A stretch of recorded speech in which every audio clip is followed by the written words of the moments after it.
By Petrick Service Station, Holden Sporting Goods, Black River Express, Moe Hardware, the Levis-Strum Rail Riders, the Elk Ride and Gun Club, Triplo County Economic Development and Tourism, and the Associated Conservation Clubs with Triplo County.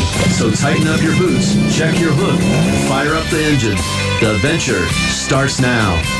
That is right, everybody. The adventure does start now. It is time for Get Outdoors. It is Thursday. We got some special guests in the studio, but quickly before we get into it, since we are on Get Outdoors, we're going to talk about the Blair Sportsman's Club quick. They have their 100 bird shoot going on this Saturday, April 18th from 9 to 3 p.m. They also have that all-you-can-eat serving from 4 p.m. to 8 p.m. with live music by Wally Tranberg and friends, 4 to 8 p.m. So get on out for that. If you have any questions, call Todd Corney at 608-484-1105.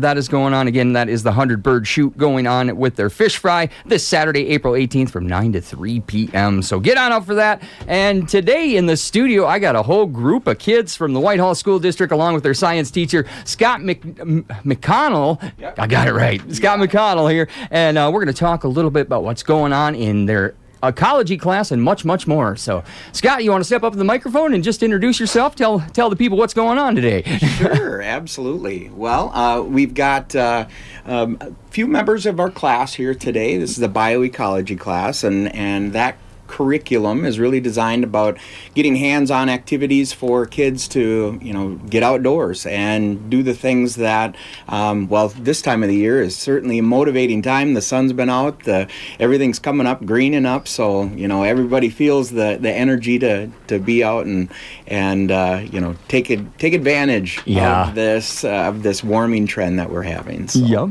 And we can jump right into it. Can you tell our listeners a little bit about the bioecology class offered at Whitehall High School, because some people may not know? Sure, absolutely.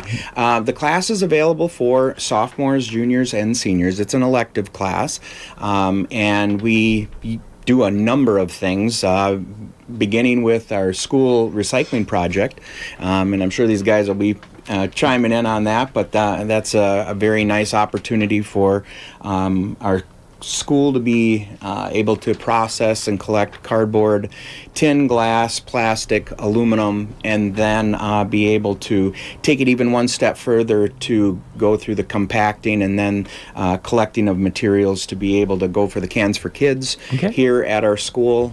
So that's one major project.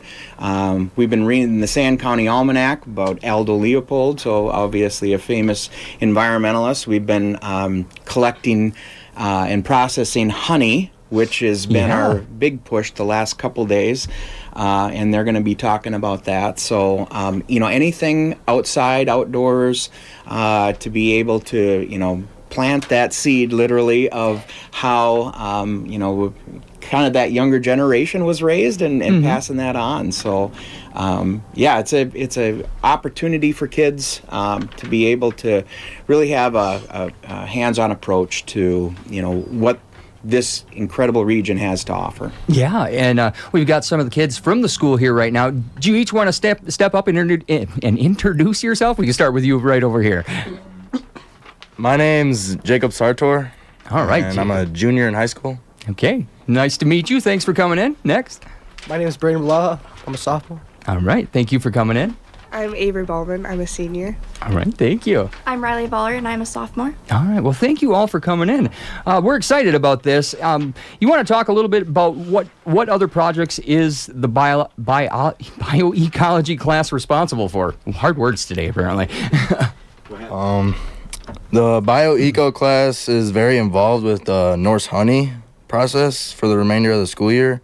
And our 3 nukes of bees will be coming in the next 2 weeks.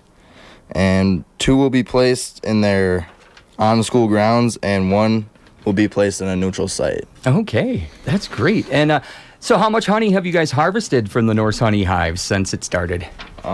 Since our first harvest in 2018, we have harvested and sold over 50 gallons of honey. Oh, wow. The bottle honey is typically available in the spring because that honey comes from the hives that did not survive over the winter. Okay.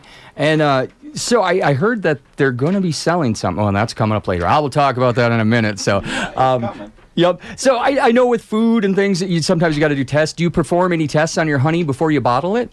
Yes, we tested for the percent of sugar and percent of water. By taking a small sample of honey and looking through a prism, a refractometer, we can determine its percent of water and therefore determine its shelf life. If it tests between 15.5% and 18.5%, the honey has a permanent shelf life, meaning it never goes bad. This batch of honey has been tested for about 17.5% water. All right in there, so it's perfect. It'll last forever, and yeah, that's great. And the cool thing is these kids get to learn how to do those things too. Absolutely. So that is so great. And so you're selling the Norse honey, but how much and where can people get it? Yeah, okay, so Norse honey will be available for purchase on Friday this week. The cost is $10 for 8 ounces of honey. The jar with a limit of 5 per person. You can pick up your honey at the district office at the school for as long as the office is open today or we run out. On Monday, April 20th, if supplies remain, we will be putting an advertisement on our school's Facebook page. I kind of have a feeling that the supplies won't last very long. Yeah. So we're giving a little bit of an incentive for our WHTL listeners here.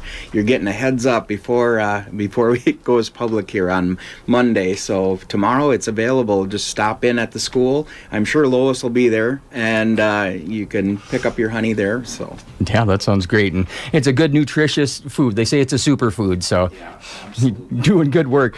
So what are your plans for the apiary this year? What is that first? This year, we will be running 3 beehives in our school's nature center apiary. Okay. Mr. McConnell will be picking up 3 nukes of bees on May 3rd, and we will be dropping them into their new homes the following Monday. Oh, that sounds like fun. And, the big question, what is a nuke of bees?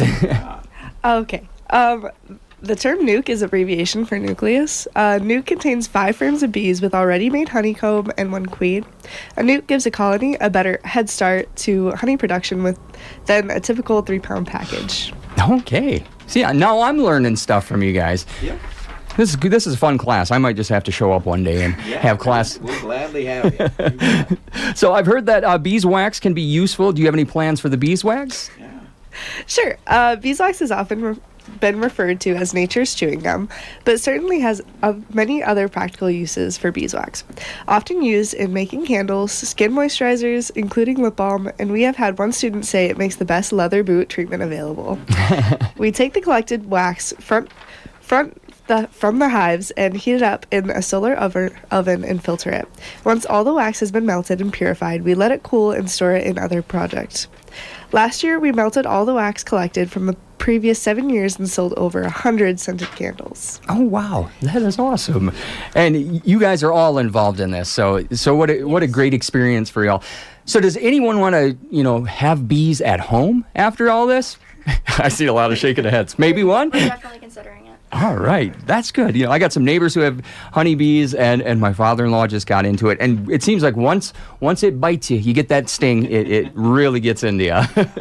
Yeah, it's a sticky process. I mean, Definitely. There is a labor of love a little bit, but Yeah. when we think about and we try to talk to the kids about bee sustainability, and the bees have had at least recently have been in a little bit of a turmoil, trying to figure out how we can better get them through the winter and give them what they need and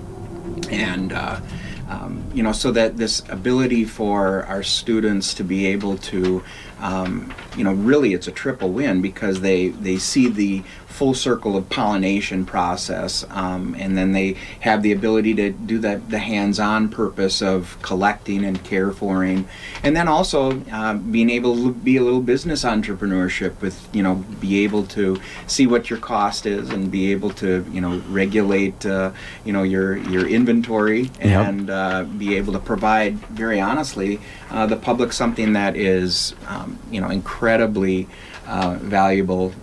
The connections to honey and their ability to be able to give small doses of pollen throughout the year. I know my wife uses it in her coffee, but those small doses throughout the year makes, once those pollens in the natural environment show up, it doesn't negatively affect the individual as much because they've already had a little bit of a precursor to it. So it's an incredible opportunity. It's full natural raw honey there's so many benefits Yeah. to it. So. Yeah, and especially they say if you're going to get honey, get your local honey That's because right. it has all those things that you're allergic to All out those there. little allergens, those microallergens, absolutely. Yep. So, yeah, get on tomorrow they can stop by. So, anytime during school hours, they can stop by, Correct. pick up that honey, and that's so great. I'm probably going to have to swing by and get some Yeah. too because I love honey. So, is there anything you kids want to say to want to say hi to your parents or someone out there before we let you go? Hi, Mom. Love you. Yeah, there you go. Absolutely. Any other last words from you guys?